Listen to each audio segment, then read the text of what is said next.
चुनाव बिहार का हुआ था, उसमें चिराग पासवान खुलकर नीतीश कुमार के खिलाफ चुनाव लड़ रहे थे।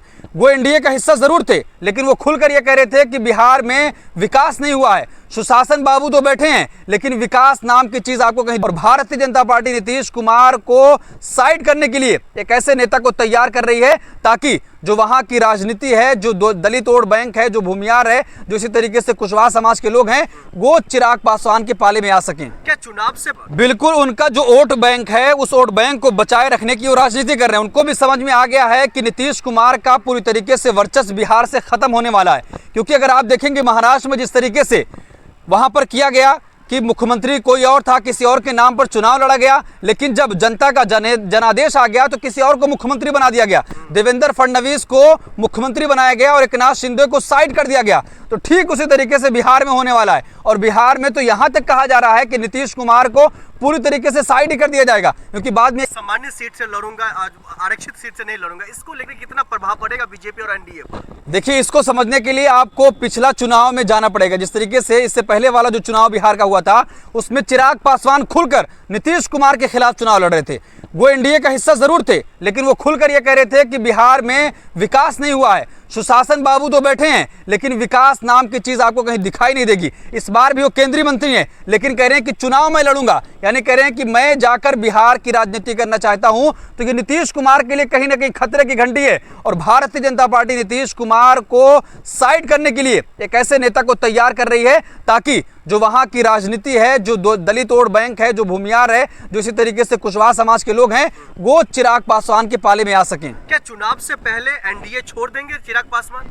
नहीं, देखिए ये तो बहुत कुछ कह रही है ना। बिल्कुल, देखिए ये तो कह देना बहुत जल्दबाजी होगी कि चुनाव से पहले वो एनडीए छोड़ देंगे, क्योंकि उसी एनडीए का हिस्सा हैं और केंद्रीय मंत्री बने हुए हैं। और उस वक्त भी आपको याद होगा कि एनडीए का हिस्सा रहते हुए नीतीश कुमार के खिलाफ उन्होंने पूरा प्रचार किया था। और अभी भी कई बार उन्होंने असहमतियां भी जता दी हैं कि जिस तरीके से विजय शाह का मामला है, उन्होंने साफ तौर पर कहा कि अगर मेरी पार्टी में कोई नेता होता, मैं आजीवन के लिए उसको पार्टी से बाहर का रास्ता दिखा देता। तो ये समझना अभी बहुत जल्दबाजी होगी कि चिराग पासवान क्या फैसला लेने वाले हैं, लेकिन वो पूरी तरीके से बिहार में सक्रिय होने जा रहे हैं। और कहीं ना कहीं जो भारतीय जनता पार्टी दलित वोट बैंक में सेंध लगाने की कोशिश कर रही है, चिराग पासवान उसको नहीं होने देंगे और फिर नीतीश कुमार के वोट बैंक में वो निशाना अपना साधेंगे। कभी वो पोस्टर जारी करते हैं जो मुख्यमंत्री पद खाली नहीं है, कभी वो चुनाव लड़ने का फैसला करते हैं, कभी वो नीतीश कुमार के खिलाफ बयानबाजी कर देते हैं, और यहाँ तक कि भारतीय जनता पार्टी के खिलाफ। तो ये क्या दर्शाता है बिहार में चिराग पासवान? बिल्कुल उनका जो वोट बैंक है, उस वोट बैंक को बचाए रखने की वो राजनीति कर रहे हैं। उनको भी समझ में आ गया है कि नीतीश कुमार का पूरी तरीके से वर्चस्व बिहार से खत्म होने वाला है।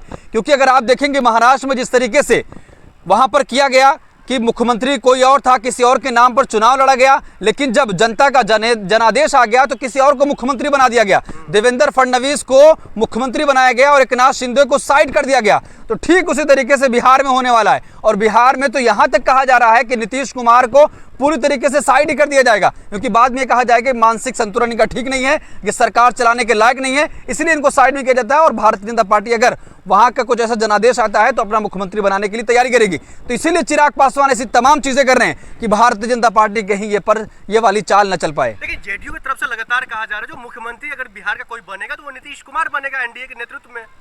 जेडीयू की तरफ से यह कहा जा रहा है, लेकिन आपको याद होगा कि नेशनल टेलीविजन पर बैठकर देश के गृह मंत्री अमित शाह साफ तौर पर यह कह चुके हैं कि अभी एनडीए का चेहरा कौन है वो तय नहीं हुआ है। जब जनादेश बिहार का आएगा तब हम ये तय करेंगे कि वहां का मुख्यमंत्री कौन बनेगा।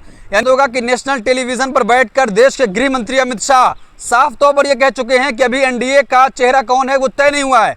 जब जनादेश बिहार का आएगा तब हम ये तय करेंगे कि वहां का मुख्यमंत्री कौन बनेगा। यानी साफ तौर पर यह पता चल रहा है कि जेडीयू जितना भी कह ले कि मुख्यमंत्री तो नीतीश कुमार होंगे, नीतीश कुमार सबके हैं, इस तरह के पोस्टर लगाए जा रहे हैं, लेकिन अगर जनादेश कुछ ऐसा आता है तो भारतीय जनता पार्टी कहीं ना कहीं वो साइड करने में सबसे पहले आगे रहती है। आपको बहुत सारी मिसालें मिल जाएंगी। तो बिहार में भी वैसे नीतीश कुमार के साथ हो जाएगा। तेज प्रताप यादव का एक मामला निकल करके आया था उनके पर्सनल लाइफ को लेकर के, इसका कितना असर पड़ेगा? क्योंकि उनको पार्टी समेत परिवार से 6 साल के लिए निष्कासित कर दिया है। देखिए, अब इसका कितना असर पड़ेगा बिहार की राजनीति पर वो तो कहने की बात होगी, लेकिन जिस तरीके से लालू यादव ने कहा कि हम सामाजिक न्याय की बात करते हैं, अगर हमारे परिवार का भी कोई सदस्य है और ऐसा करता हुआ दिखाई देता है तो उस पर कार्रवाई होगी। तो साफ तौर पर कार्रवाई की गई है, पार्टी से भी निकाला गया है, परिवार से भी निकाला गया है। लगातार तेज प्रताप यादव ये कह रहे हैं कि मैं अपने तमाम लोगों से माफ़ी मांगना चाहता हूं, मम्मी पापा से माफ़ी मांगना चाहता हूं, आप ही लोग हमारे लिए सब कुछ हो। और कुछ लोग जो जय चंद लोग हमारे साथ राजनीति कर रहे हैं, पार्टी में आ गए हैं, अब उनको हम सबक सिखाने का काम करेंगे।